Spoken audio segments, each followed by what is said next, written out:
Until you make the unconscious conscious, it will direct your life and you will call it fate. Carl Jung.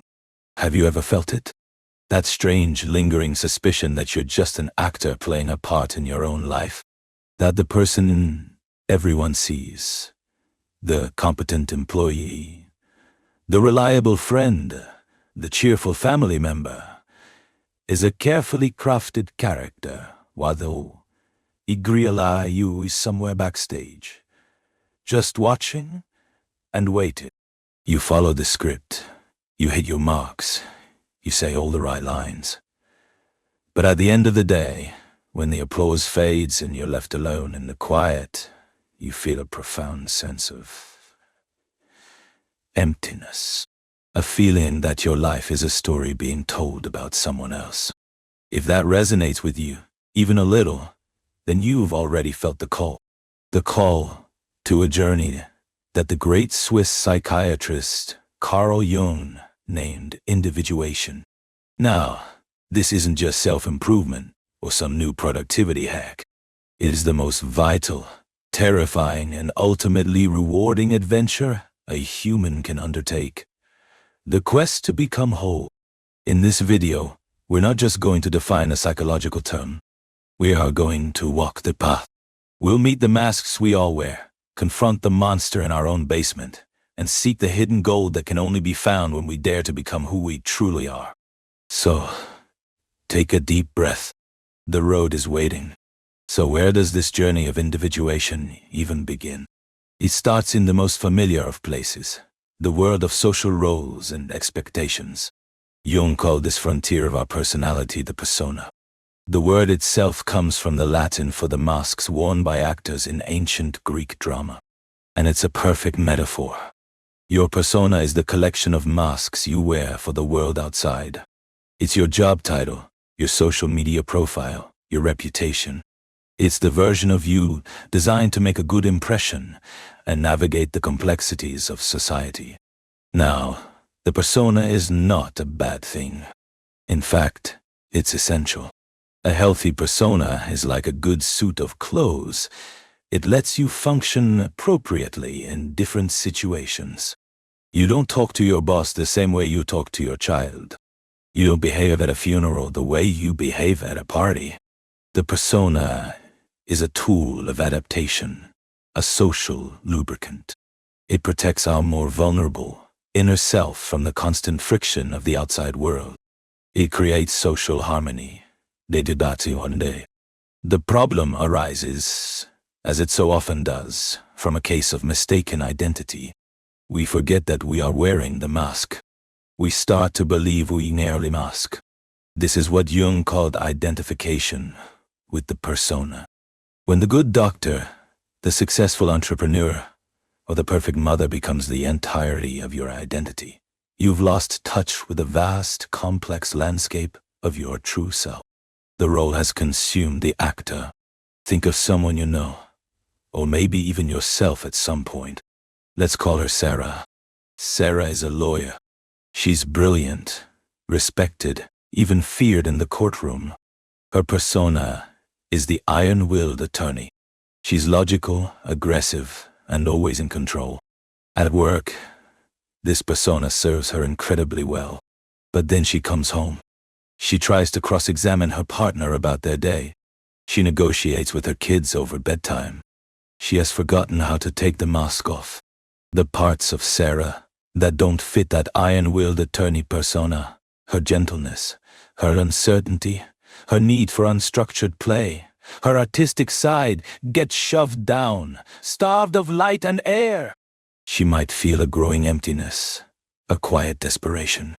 By all external measures, she's a wild success. But internally, she's fragmenting. This is the price of over-identifying with the persona, a life that is impressive, but not authentic. The first step on the road to individuation is simply to see this, to ask the question, who am I behind the mask? But here's what most people don't realize, and this is where the journey gets truly intense. What happens to all those parts of ourselves we push down? All the feelings, impulses and traits that don't fit our shiny, socially acceptable persona. They don't just vanish. They gather in the basement of our psyche, growing stronger in the dark. Jung had a name for this hidden collection of rejected selfhood, the shadow. And confronting it is the first great test of courage on the path to wholeness. The shadow is, in essence, everything we are, but refuse to be. It's the vault for all the negative traits we deny in ourselves. Your laziness, your greed, your anger, your irrationality, your vulnerability. It isn't necessarily evil in a moral sense. Often, it just holds qualities that are inconvenient for our chosen persona. If your persona is that of a kind, gentle person, your shadow likely holds your aggression and your capacity for ruthless assertion. If your persona is that of a tough, independent maverick, your shadow probably contains your deep-seated need for connection and your fear of being alone.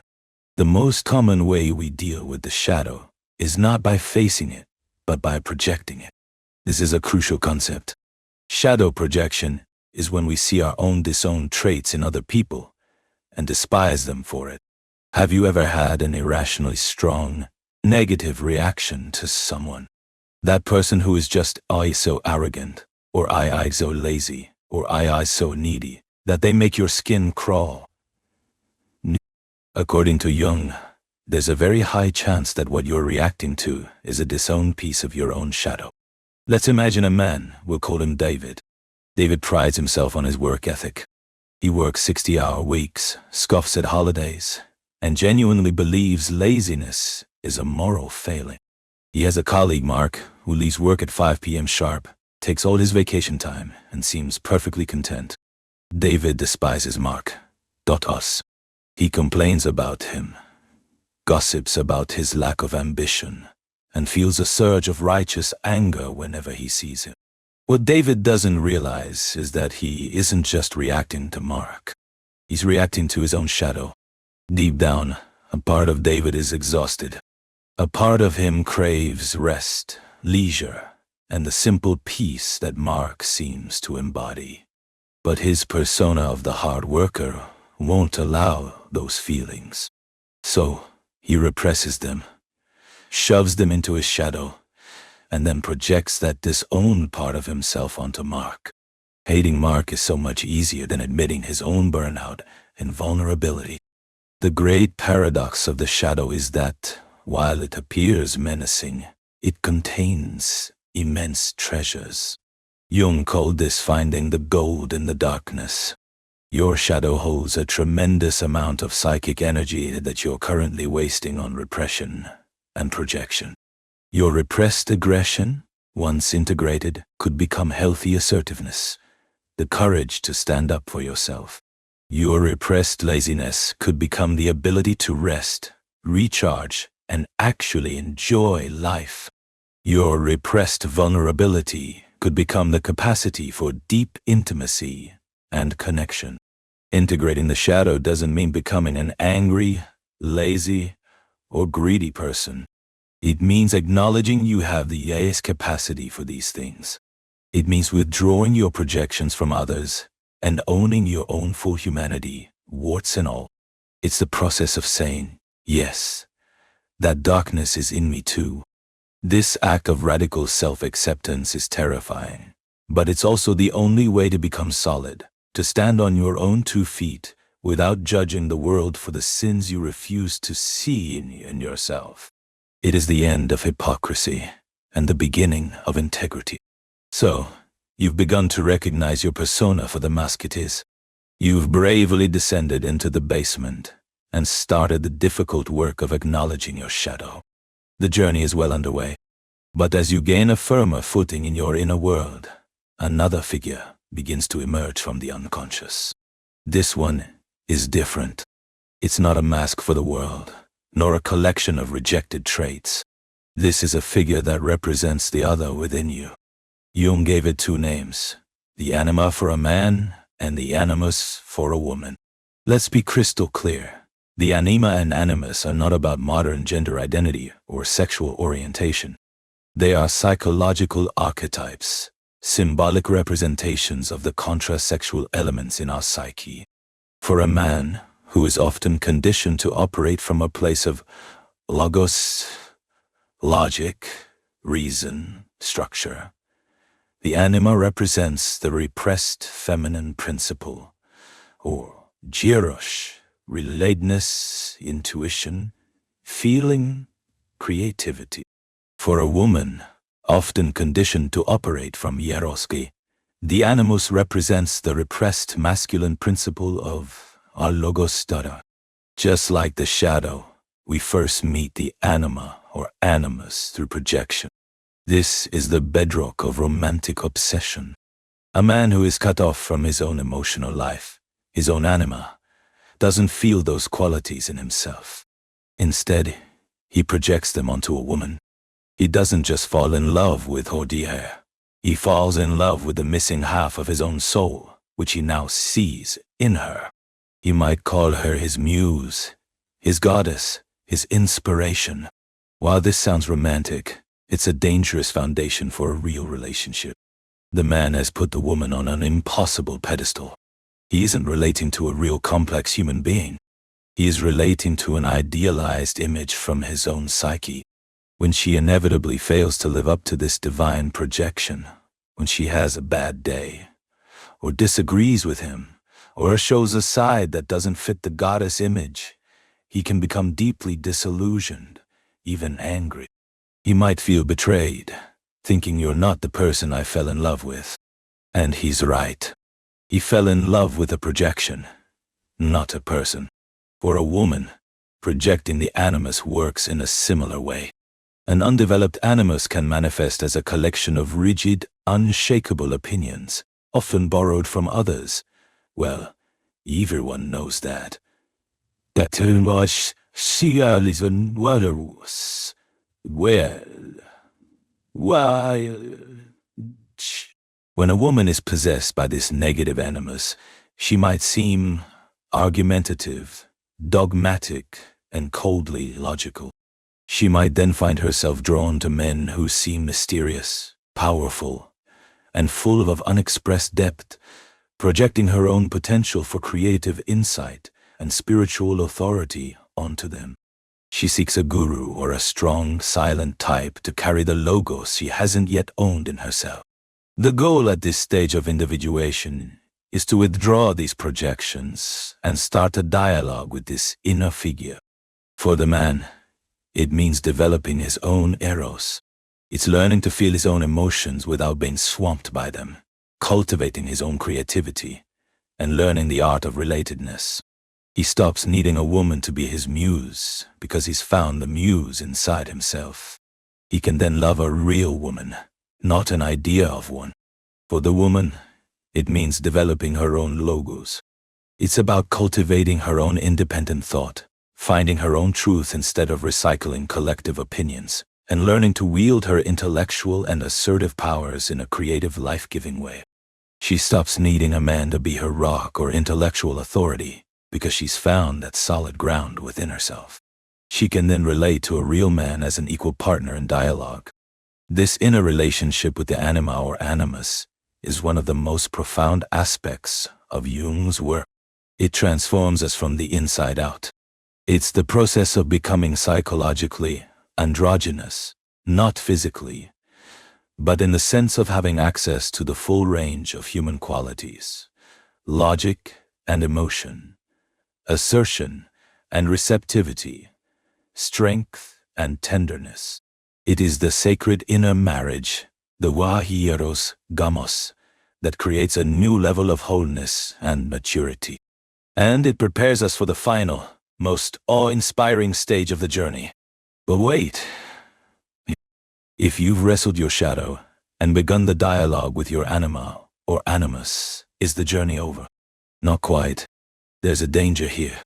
The danger is that the ego, your conscious sense of I, starts to get a little too proud. It might think, wow, I have done all this incredible inner work. I faced my darkness. I am so wise and integrated. This is the subtlest trap of all, spiritual pride. And just when the ego thinks it's the hero of the story, a new archetype often appears to put it back in its place. This is the archetype of the wise old man, or wise old woman, the Senex or Sophia. This archetype represents meaning, wisdom, and a connection to something eternal. It's the part of you that gets the big picture, the part that has a sense of purpose beyond the ego's small ambitions. It's Gandalf, it's Yoda, it's the fairy godmother.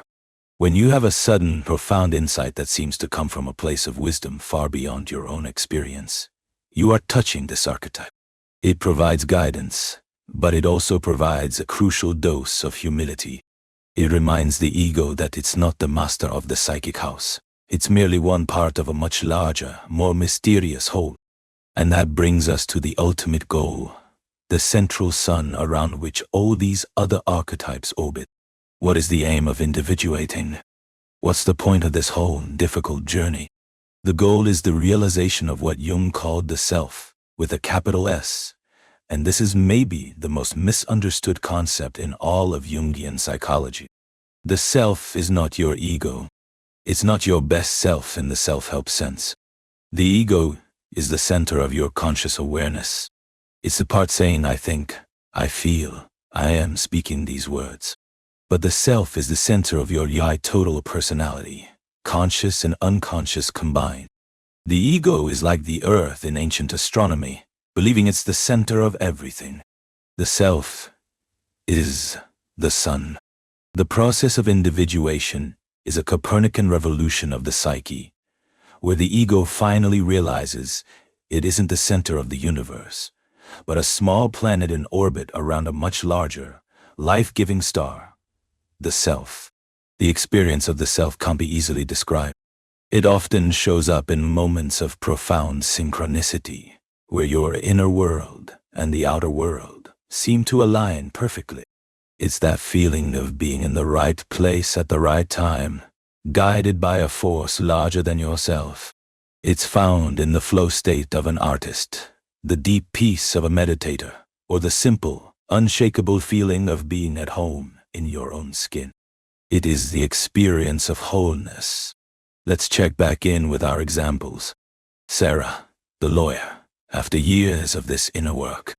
She's still a brilliant lawyer, but her persona no longer owns her. She can take the mask off.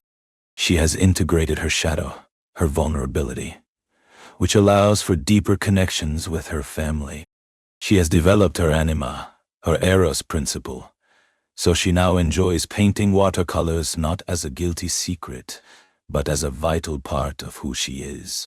She feels guided by a purpose larger than just winning cases. She is living in alignment with herself. And David, the workaholic, he has confronted his shadow, the lazy part of himself. He now works reasonable hours and takes his vacations, discovering that rest makes him more creative and effective, not less. He has withdrawn his projection from his colleague Mark, and they've actually become friends, respecting each other's different approaches to life. He's found his balance. He's no longer driven by a frantic, ego-based fear of failure, but is guided by a more centered, whole sense of self. He is not just successful, he is fulfilled. The crucial thing to remember is this: individuation is not a destination. You are never done. It is not a state of perfection. The self isn't an achievement to be unlocked. It is a lifelong process, a continuous dialogue between the conscious ego and the vast, mysterious depths of the unconscious. It is a path, not a place. It's the commitment to keep listening, to keep growing, to keep integrating the disparate parts of yourself into an ever more complete whole. It is the art of becoming who you were always meant to be. So, to bring it all home, we start life identified with our persona, the mask for the world. A call to adventure, often a crisis or a deep feeling of emptiness, urges us to look deeper. This leads to our first great test, confronting the shadow, the parts of ourselves we've disowned. By integrating the shadow, we reclaim our power. Then we encounter the Anima or Animus, the inner other. And by building a relationship with this figure, we achieve a new psychological balance. All of this reorients our entire psyche around a new center, the whole integrated self. This isn't just an abstract theory. It's a map of the human soul. It's a map that shows us how to move from a life directed by fate, by unconscious complexes and projections, to a life of destiny, one that is consciously and authentically chosen. It's the journey from being a character in a play to becoming the author of your own story. If this journey of self-discovery resonates with you, and you want to explore more of the human mind, consider subscribing and joining our community. In our next video, we'll explore the fascinating world of archetypes beyond the ones we discussed today. The hero, the trickster, the great mother, and how they show up in our myths, our dreams, and our daily lives. I'll leave you with a question to ponder. As you stand at your own crossroads, what part of this untraveled road are you most curious to explore right now? Is it the mask you wear, the shadow you've hidden, or the promise of a more whole self? Let us know in the comments below. The conversation is just beginning,